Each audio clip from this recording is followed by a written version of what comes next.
Live from the Business RadioX studio inside Renaissance Bank, the bank that specializes in understanding you. It's time for North Fulton Business Radio. And hello again, everyone. Welcome to another edition of North Fulton Business Radio. I'm John Ray, and folks, we are broadcasting from inside Renaissance Bank on Main Street in beautiful Alpharetta. If you are looking for a better experience from your bank, if you're looking for a bank that is big enough to handle pretty much any need you can throw at them, but small enough to do it in a personal way, check out Renaissance Bank. Go to renaissancebank.com and find one of their local offices. They've got some 200 or so around the South ready to serve you, and give them a call. I think you'll be glad you did. Renaissance Bank, understanding you, member FDIC.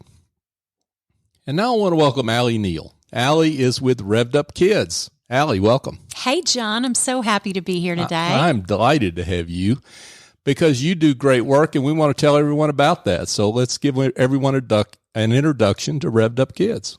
Wow. I think I could probably talk for 30 minutes with that question, but I am going to be short and sweet so that you can ask me some more questions. Okay, cool. So Revved Up Kids is based here in Atlanta, and we are working on the prevention end of the sexual abuse spectrum. So we are helping to protect children and teenagers from sexual abusers and exploiters and traffickers. And we do that by providing prevention training programs. So we train children and teens and parents and youth-serving organizations, all with the goal of keeping kids safer. Wow. A lot to unpack there, and I want to get into how you do what you do in a second, but let's talk about how the organization was founded. And you've got a pretty special story about that. I would say for those listeners who are spiritual, this will be easily understandable. And for those who are not, I can just share my experience. This was a flat out call from God, as though I were sitting in a room face to face, being told, this is my plan for you and this is what I need you to go and do. And that was in spring of 2009. So we are now almost 13 years from that revelation. I say revelation, and that's part of the reason for the name Revved Up Kids. And it has been a walk of faith every single day for 13 years with so much amazement and miracles, and just it has transformed my life for sure. And we have done amazing work with God's help. That's awesome.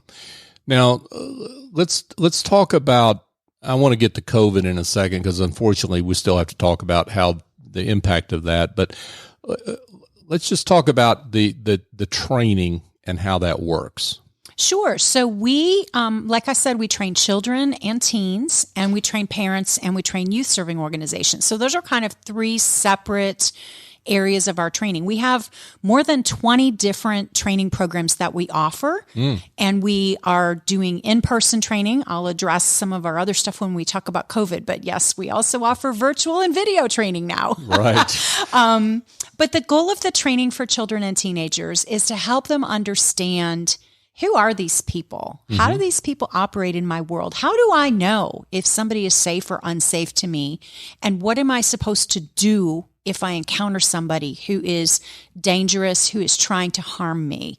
So we teach them all of that. We equip them with a response to what can be a very dangerous and scary situation for a child. We open their eyes to the fact that these people exist. To be perfectly honest, this is not something that most parents are sitting their kids down and talking about, right? Sure, of course. Really easy to talk about the white van running through the neighborhood, snatching children.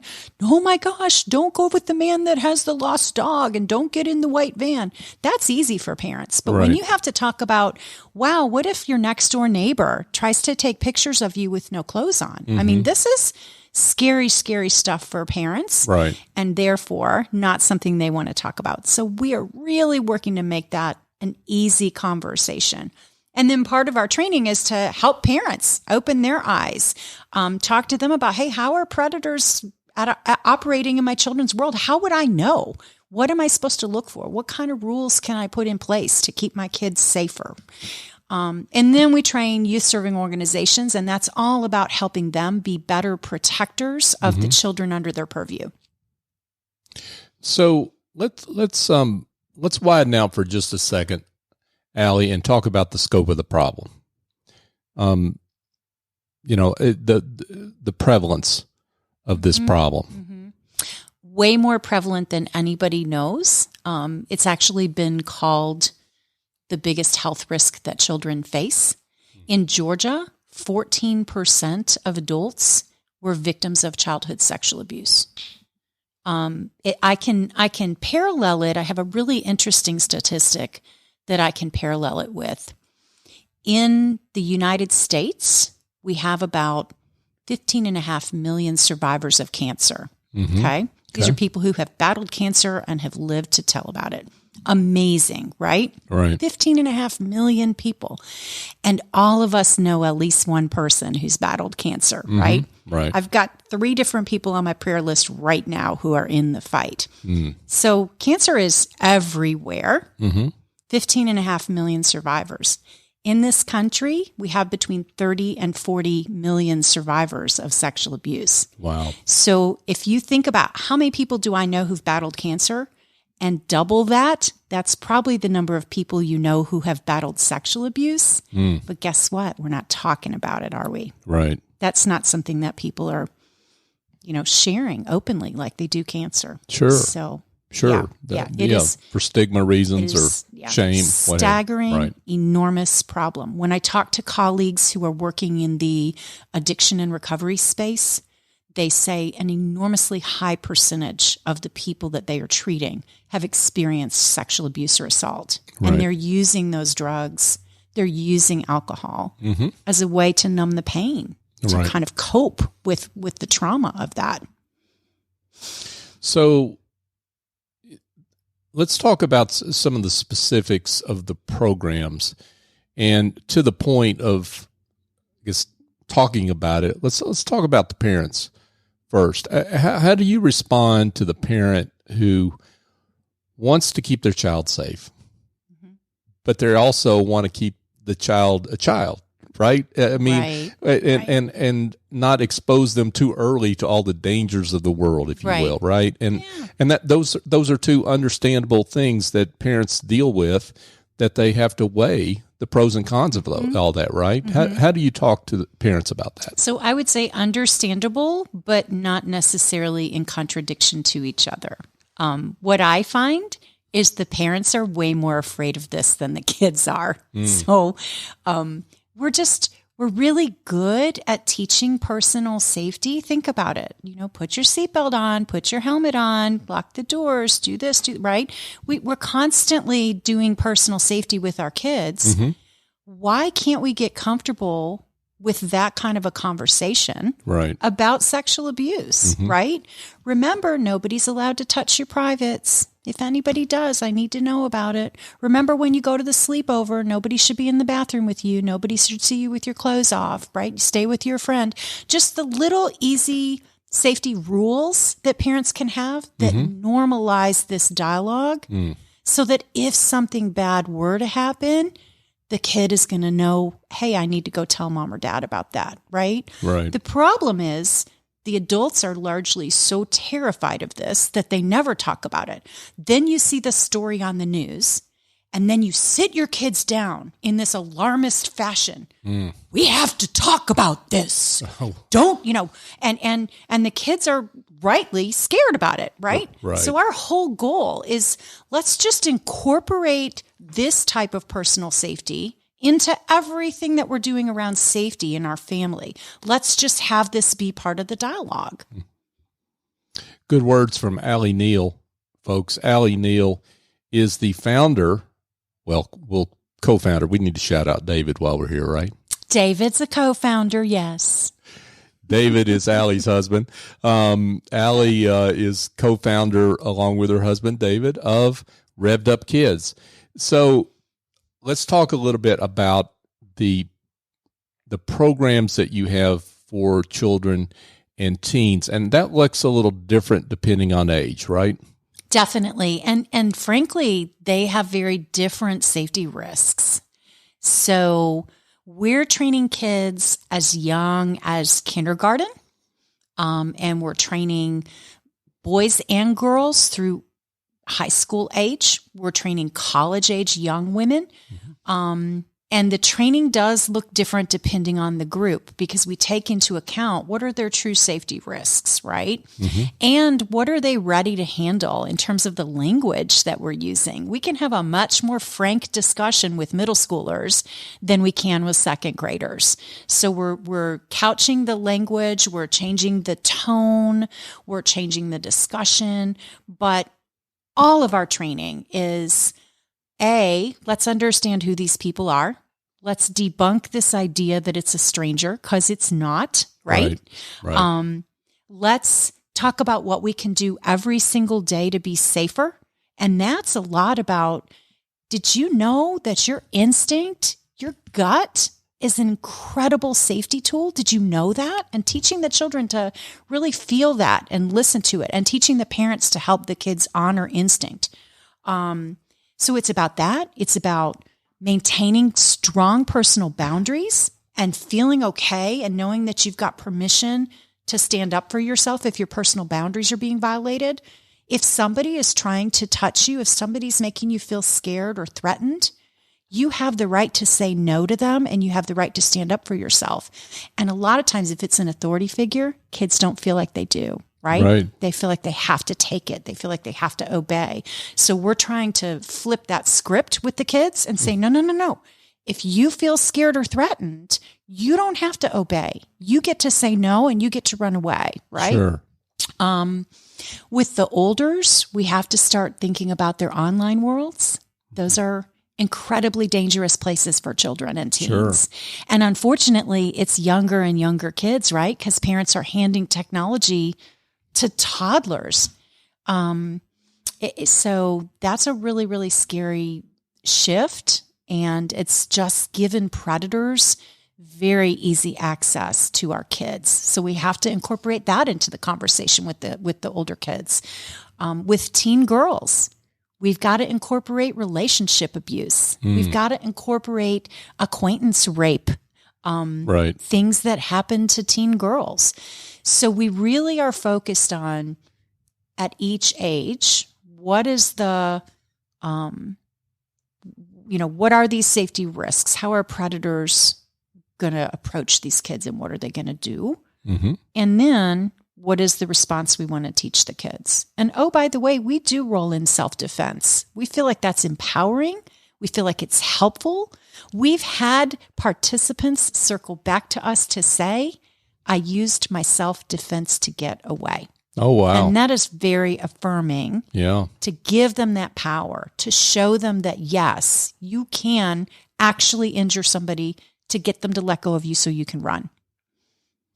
And that's great to be able to spread that and pass that on, I guess, to your other kids, children that are in training, right? Yeah. Absolutely. That this happens and it works. Yep. So let's talk about the youth service organizations and what that programming looks like. And I guess why is it that they need this, right? I mean, what were they doing before you came along? So here's the thing. Just like with everybody, this is a topic that we don't want to have to deal with. Right. So anybody who watches and listens to the news, the sad reality is routinely you will hear about youth serving professionals, youth serving volunteers who have been arrested, who have been convicted, whatever, for dealing in child sexual abuse material, for sexually abusing a child, for raping a teenager, any number of things. Predators gravitate to youth serving organizations. That is a fact. They want to be where they have access to children and teens, right?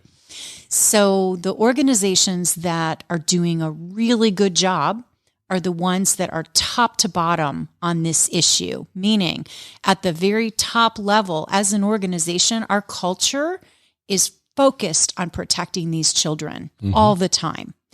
And then second, we maintain open dialogue with the families that we serve. We let them know what our policies are, what our procedures are. We also include the kids in that conversation. They need to know the rules so they know if an adult is breaking a rule, right? Right. And then we not only help the parents by providing them Revved Up Kids training, then we train the kids as well. So in an ideal world, we are top to bottom in that organization. We can come into a youth serving organization and assess what they're doing now and talk to them about what they could do better. We can come into an organization. We are certified to train one of the most highly nationally acclaimed programs for youth serving organizations called Darkness to Light Stewards of Children. So we can provide that training to all of the staff. But we really like to customize and tailor these offerings to make sure that that organization is getting the best that they can get and are able to be as protective as they can in their environment.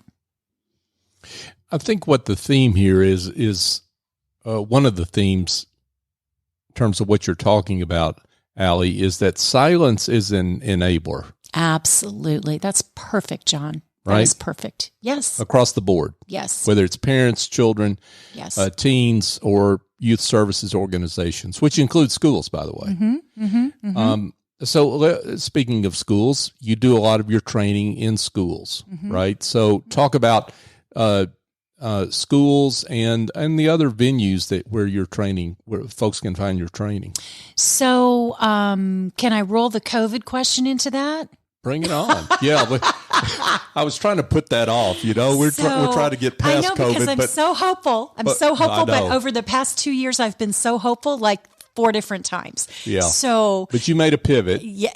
Because of COVID. Oh, I know. I hate that word too. Like everybody else. I'm so sick of that word. But right. Anyway, so prior to COVID, when we would go into schools, we were working with small groups of children, typically through their PE classes or sometimes as like a special field trip day. And we would come in and we would be there all day, every day for as many days as we needed to get to all those children. And we would provide a 45-minute to 60-minute workshop training that kind of equipped them, told them everything that they need to know. Right. Immediately prior to COVID, we were getting ready to pilot a modified version of that training that was going to enable us to reach a wider audience for a much lower cost. Those pilots were canceled, are still kind of tabled indefinitely because of all the mayhem that's happening in the schools. So we hope that we will get to a place where we can do those pilots and roll that curriculum out because it's going to be amazing. We work with private schools and public schools. We raise grant money to be able to provide training for Title I schools, for schools that are serving lower income populations at no charge. Most schools have other funds that they can use to bring our training in. And outside of the school environment, we do a lot of partnerships with after-school programs. We are going into people's summer day camps. We have a few public training relationships. However, those were also tabled due to COVID. Given our geography, I will say that our partnership that we had forged with the City of Roswell Police Department is being renewed. So here we are in 2022 it's been a 2-year hiatus, but we're glad to be bringing back that partnership. So that would be for people who don't have a group. Guess what? You can sign up and come and take a class through the Roswell Police Department. Oh, wow. And so we'll be doing those several times a year. And then I'm hoping that some of our other healthcare and police partnerships that we'll be renewing those as we continue to see everybody moving back to, new normal with how are we going to operate in our world without being afraid of COVID every minute of every day, right? Right. I don't say that to be political. I just say that because I think everybody's really tired. Yeah, I think that's true across the board for sure. Yeah. So when you say pilot, you mean something that's online or so what do you when mean I by say that? pilot, I mean we've developed this curriculum and we test it out on a number of different schools, just mechanically, logistically, content-wise, get the feedback from the students and the school administrators and teachers, and then we finalize the program, and then we're able to, have that as an offering of our trainings. So right now, that program is gathering dust on a shelf, waiting for us to be able to pilot it. So if anybody's listening and you've got a school that you think would want to pilot that program, it's for elementary school students, and it's going to be fantastic. And we, we're really hoping to get 4 pilot schools to get that done. Another thing we do is we work with private groups. So people call us up and say, I want you to come and train my scout troop. I want you to come to my neighborhood clubhouse. I want you to come to my church, my team, my daughter's dance academy. Anywhere that there's a group of children, we can train that group of children. Right. That's awesome. Alli Neal is with us, folks, and she's the co-founder of Revved Up Kids. So, talk about how you have grown, maybe the number of trainings that you've done, kids that you've trained. Talk about, since your founding, the impact you've had. Wow. I am very excited to say that next week, again, this is March of 2022, so This will be an evergreen show, I'm sure. Yeah. But next week, we will be training our 40,000th child. Wow. And that is going to take place at the Cottage School right here in Roswell, which they've been a great partner. And so we're so excited that the number 40,000 came up, and it's their number, and they will have the 40,000th child. So we're really, really proud of that. And even more proud of the fact that more than half of those children have been trained using grant funds and donations. So more than half of those children are from high risk or economically disadvantaged situations. They can't afford to pay tuition, but they are so deserving, equally deserving of our training. So we make sure as an organization in all of our strategic planning, every time a group pays tuition, another group is trained at no charge. Wow, that's awesome. So you would obviously like for that number to be a lot bigger. Absolutely. So let's get to how folks can help make that happen, how they can support. So you do events, fundraising events. You've got a big one coming up again as we record this show here, the first of last day of February 2022. Let's talk about what that is, because it's an annual event. So, folks, if you miss it, if you're listening to this show in April, you've got another shot next year. Yeah. So if you're local and you want a fun night out, we are hosting Shamrock and Roll. It is a St. Patrick's Day themed casino party. It's going to be at the Hilton Hotel in Peachtree Corners. It is just a super fun party atmosphere. Everybody's in their St. Patrick's Day green and, beads and hats and shamrocks all over the place. And we play casino games, and we have a raffle, and we have a silent auction, and there's dancing, and it's just a really high energy, fun evening. I will actually share with your listeners a limited access 50% off coupon code. How would that be? That would be awesome. So we will not give this to 1 million people. Okay. It's going to be the first 10 people to take advantage of it. Okay, there you go. If you use the code RadioX in all caps on our ticketing website for general admission tickets, not VIP, because VIP is pretty much sold out, but for general admission tickets, RadioX in all caps is the coupon code, and it will knock 50% off your ticket price. There you go, folks. And this is for the event coming up here in 2022. March 12th. Right. So it sounds like it's going fast, so you better get it going, folks, if you're interested. So the website is revvedupkids.org/shamrock. And that's how you can access all of the information about that event. And that's year over year. Right. So if you're listening now and it's close to March, you might be able to go in 23 or 24. Yeah, exactly. Yeah. Because absolutely. So is that do you have other events throughout the year? This is your one big one? Or? We have another event that is fantastic that we did for the first time last October, and it's going to be our new annual event.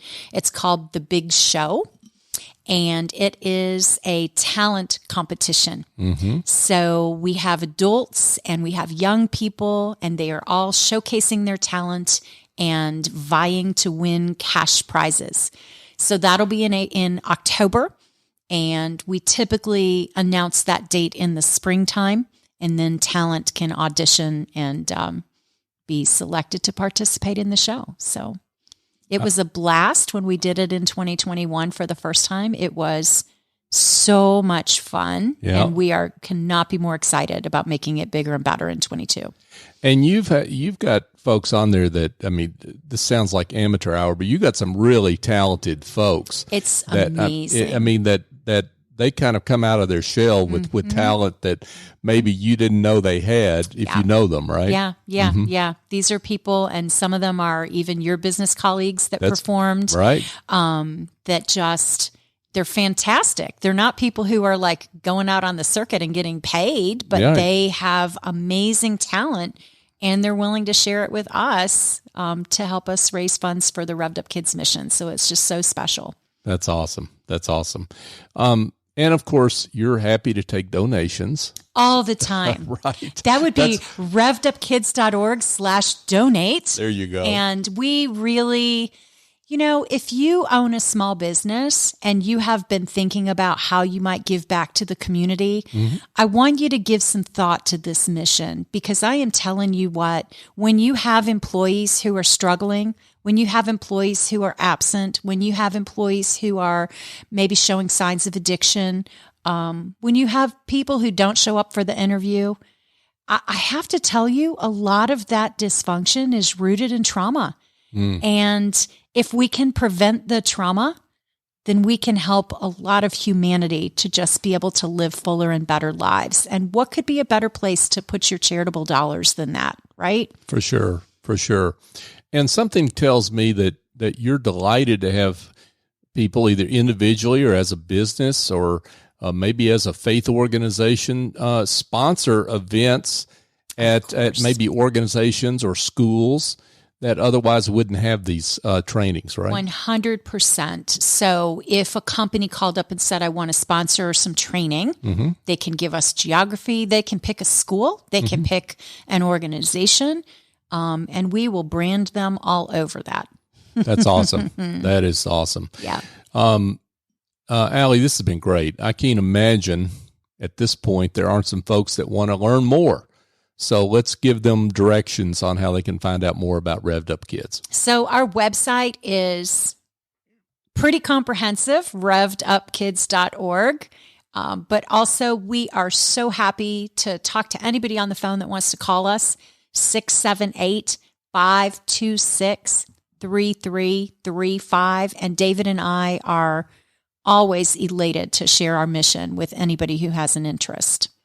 That's awesome. Thank you for the great work you do. It's so important, and we appreciate you, and just so glad we got a chance to celebrate that work. I am too. Thank you so much for having me, John. Absolutely. Allie Neal, folks, with Revved Up Kids. Hey, and just a quick reminder, if you folks are looking for a better way to deliver meals at home instead of the drive-through, we're all busy, and we all end up doing something like that from time to time to get dinner on the table. Here's a suggestion. Go to asculinaryconcepts.com. Now, my friend Andrew Traub over there, they've got a culinary studio, and they do corporate catering and corporate team building, and they've got a terrific lineup of corporate type services that they offer. But they also have let us cook for you meals that are tremendous. And if you want to be a hero at home, instead of bringing home the drive-through sack of food, go over and place an order at AS Culinary Concepts. Go to asculinaryconcepts.com and find their menus or give them a call, 678-336-9196. If you're in the Johns Creek area, they're really easy to find, and I think you'll be glad that you did, and all your family at home will ask for a repeat performance. I'm confident of that. And I am a very happy customer of those meals, John. They are phenomenal. There you go. See, you heard it from Allie. If you don't believe me, listen to Allie. But be in touch, and I think you'll be glad you did. And hey, folks, another quick reminder as we wrap up, North Fulton Business Radio is on all the major podcast apps. You can find the show by searching that search term. We would love it if you would share the show. It's not about me or Business RadioX. It's about our great guests and the great work they do. You've heard what Allie and her husband Dave do in their in Revved Up Kids. We've had 430-something shows of great business leaders, nonprofit leaders in this community that do great work. When you hear something that you think would make an impact on somebody else, share the show. We'd really appreciate that, and help us celebrate their work. So for my guest, Allie Neal, I'm John Ray. Join us next time here on North Fulton Business Radio.